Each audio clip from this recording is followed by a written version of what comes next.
Magandang umaga po sa lahat. Welcome to my YouTube channel, Dexter Works, Luzon, Visayas, Mindanao. Meron na naman tayong ayusin ngayon. Itong Yamaha XTC 125 ayaw umandar at walang display yung kanyang panel board. Ngayon titingnan natin dito sa kanyang ignition coil. Kasi ito yung unang titingnan natin kapag ayaw umandar yung isang motor, yung kanyang kuryente dito sa kanyang ignition coil. Kasi kapag nagto-troubleshoot tayo ng isang motor na ayaw umandar, tatlo lang yung titingnan natin: kuryente, yung kanyang compression, at saka yung kanyang gasolina or fuel system, kasama na yung kanyang karburador. At kaya pala ayaw na umandar ay wala na palang kuryente itong kanyang ignition coil. Kaya ngayon titingnan natin yung kanyang ignition switch at saka yung kanyang main supply dito sa kanyang susian. Tatanggalin lang natin itong kanyang headlight assembly. Titingnan natin yung kanyang susian, baka nasira itong kanyang susian kaya ayaw mag-display yung kanyang panel board, kaya nawala yung kanyang kuryente dito sa kanyang ignition coil at ayaw na umandar itong kanyang motor. At para malaman natin kung ano yung nasira dito, tatanggalin lang natin itong kanyang headlight assembly para makita natin kung ma-access natin ang kanyang susian. Kasi kapag ganito ang nangyayari sa isang motor na ayaw umandar at nawala yung kanyang kuryente, marami tayong titingnan dito. Kasi natingnan na natin kanina yung kanyang ignition coil, hindi na nagbabato ng kuryente, kaya titingnan natin yung kanyang susian para malaman natin kung may kuryente ba galing sa kanyang battery at saka meron bang ilalabas na kuryente sa kanyang accessories wire. Kapag sinusi natin, baka nasira na itong kanyang susian, malalaman natin kung sira na itong kanyang susian kapag merong supply galing sa kanyang battery, yung pulang wire ng kanyang susian, tapos hindi siya nagbabato ng kuryente dito sa kanyang accessories wire, dito sa brown wire ng kanyang susian. Kasi dapat nagbabato siya ng kuryente kapag ino natin yung kanyang susian. Kung hindi na nagbabato ng kuryente yung kanyang susian dito sa kanyang accessories wire o dito sa brown wire ng kanyang susian, ibig sabihin sira na yung kanyang susian. Kaya kailangan nating palitan yung kanyang susian kapag ganyan ang nangyayari sa inyong motor. Kaya ayaw nang umandar yung inyong motor kasi nasira na yung kanyang susian. Para malaman natin kung nasira ba talaga itong ating susian dito o nag-malfunction ba itong kanyang susian kaya ayaw umandar. Kaya ngayon subukan natin, gamitan natin ng test light. Iipit lang natin yung kanyang test light clip dito sa kanyang bore, tapos yung kanyang test light mismo itusok lang natin dito sa kanyang susian, dito sa pula na wire. Tatanggalin lang natin itong kanyang electrical tape na nakabalot dito sa kanyang wire, dito sa kanyang susian, dito sa pula na wire galing sa kanyang battery. Grabe, ang kapal naman ng nilagay na electrical tape dito. Sinigurado niya talaga yung kanyang balot dito. At meron pa isa tayo na tatanggalin dito sa ilalim. Dahil natanggalan natin yung electrical tape na nakabalot, itusok na natin itong ating test light mismo. At tapos ipakik natin sa may-ari para subukan natin itong pula na wire ng kanyang ignition switch para matingnan natin kung meron pang kuryente itong kanyang ignition switch dito sa pula na wire galing sa kanyang battery. Tapos na natin na ipakik sa may-ari yung kanyang motor at nakita natin na walang kuryente na galing sa kanyang battery dito sa pula na wire dito sa kanyang ignition switch. Ibig sabihin walang main supply itong kanyang motor, walang kuryente dito sa red wire patungo sa kanyang ignition switch. Kaya ngayon titingnan natin yung kanyang battery kung nalubat ba o meron pa bang kuryente. Tatanggalin lang natin itong kanyang side cover dito at medyo matigas itong tanggalin kasi tumigas na yung kanyang mga guma. Ngayon iipit na natin itong ating test light clip dito sa negative terminal ng ating battery, tapos tusok natin sa positive itong ating test light mismo. Ayan, meron pang kuryente. Dahil nakita natin na malakas pa yung kuryente dito sa kanyang battery, wala na tayong paligo-ligo pa dito. Titingnan natin yung kanyang fuse. Ayan, tusok natin yung test light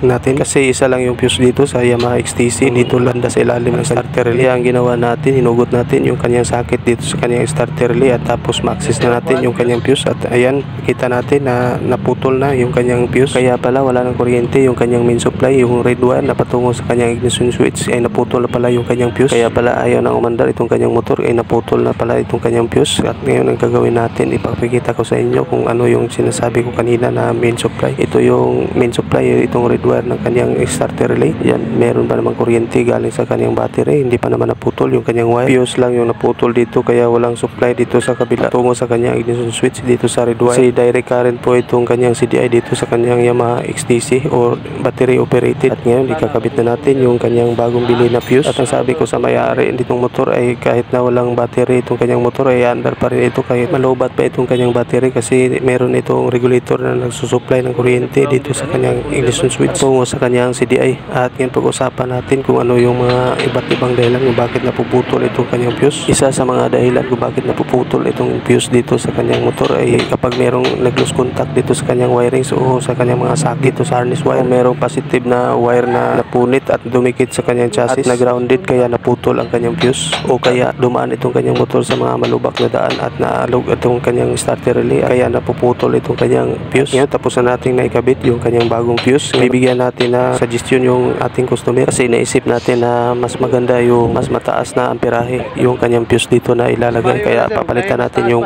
ating fuse na naikabit. Si 15 amperes lang yung inilagay natin kanina, yung bagong kabit natin na fuse at saka yung kanyang luma. Ito yung lumang fuse niya, 15 amperes. Kaya ang gagawin natin mga lods ay papalitan natin yung 15 amperes ng 20 amperes para mas kapal siya at para mas matibay. Ngayon bago natin subukang paanda rin ay tatanggalin muna natin ulit yung kanyang relay kasi papalitan natin yung kanyang fuse. At dahil naputol yung 15 amperes na fuse, ngayon papalitan natin ng 20 amperes. Ito na yung fuse na nabili natin, ikakabit natin, 20 amperes po ito. At ito yung panghuli mga lods, kapag mas mababa yung kanyang amperahe dito sa isang fuse na ikakabit natin, isa ito sa dahilan kung bakit madaling pumutok yung fuse o maputol. Kasi kapag main supply yung lalagyan natin ng fuse ay dapat mas mataas pa sa 20 amperes. Yung iba nga 25 amperes yung ilalagay nila na fuse. At dito sa Yamaha XTC dapat yung fuse niya dito sa kanyang main supply ay 20 amperes pataas. Ngayon ikakabit na natin itong kanyang socket dito sa kanyang starter relay, tapos subukan natin ulit mga lods. Importante talaga na subukan natin bago natin ibigay sa customer yung ating inayos na motor para malaman natin kung gagana na ba o anda na ba itong kanyang motor. Subukan natin ulit mga lods. On lang natin yung susian. Kung napapansin nyo dito sa kanyang panel board kanina, hindi na iilaw itong kanyang neutral light mga lods. Ngayon walang ilaw dito sa kanyang neutral light. Ngayon start lang natin. Ayan, umandar na yung motor ni sir. Ibig sabihin naayos na natin itong motor ni sir kasi kanina hinila niya ito dito sa shop kasi ayaw na umandar. Kawawa naman si sir, pagod na pagod sa kakatulak nitong kanyang motor kasi medyo malayo yung kanyang nilakad at tinulak niya itong kanyang motor. Inawisan siya ng maraming singot. Kung alam lang ni sir na meron siyang reserba na fuse dito sa kanyang starter relay nakakabit, hindi na siya magtutulak itong kanyang motor. Ang problema kapag hindi alam ng may-ari na meron palang reserba dito sa kanyang starter relay, meron siyang reserba na fuse, at dapat alam ng may-ari kung saan nakalagay yung fuse dito para at least kung mangyayari sa kanya ulit ito ay alam na niya ang kanyang gagawin. Alam na niya kung saan nakakabit yung fuse na reserba. Okay na, napaanda na natin yung motor ni sir. Shoutout pala dito sa ating sugid na taga-suporta, itong naka-plus sa screen na si Mark Jan Pancho. Maraming salamat sa pag-subscribe mo, idol. Kung gusto nyo magpa-shoutout mga lods ay just comment down below at paki-subscribe at paki-like and share na lang din. Maraming salamat po. At ngayon balutin natin ang electrical tape itong red wire ng kanyang ignition switch para iwas grounded, para hindi na maputol ulit yung kanyang fuse na ating nilagay. At okay pa naman yung kanyang battery, malakas pa naman yung kanyang kuryente at saka yung kanyang regulator, nag-function pa naman yung kanyang regulator, meron pa namang charging itong kanyang motor. Kaso lang naputol yung kanyang fuse kaya ayaw na umandar itong kanyang motor, wala nang supply itong kanyang ignition switch patungo sa kanyang accessories wire at saka kanyang CDI. At dahil tapos na natin na balutan ng electrical tape yung kanyang wire ng kanyang ignition switch, ngayon ibabalik na natin itong kanyang mga ilaw dito sa kanyang headlight assembly. Unahin natin dito sa kanyang park light at saka dito sa kanyang headlight socket, kabit na natin.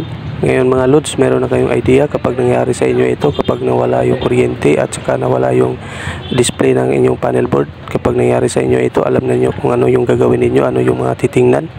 Unang-una yung ating ignition switch, yung kanyang wire, yung main supply na red wire, tapos yung battery, yung kanyang fuse, at ilang amperes ang dapat nating ilagay na fuse dito sa ating motor, dito sa main supply, kasi isa lang yung main supply ng motor na ito, itong Yamaha XTC 125. Red wire yung main supply dito at saka isa lang yung fuse dito.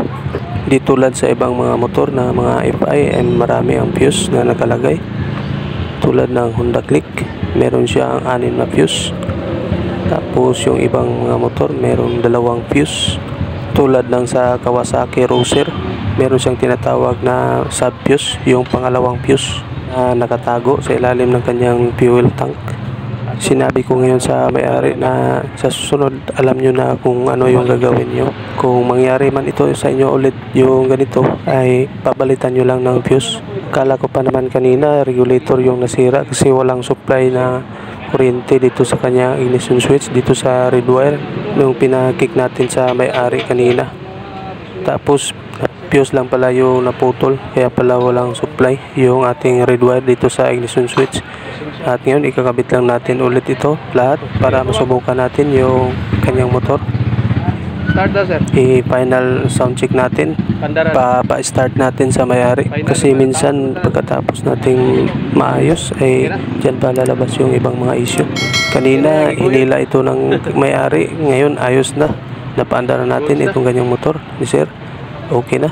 Right chip sa lahat. Peace. I'm out.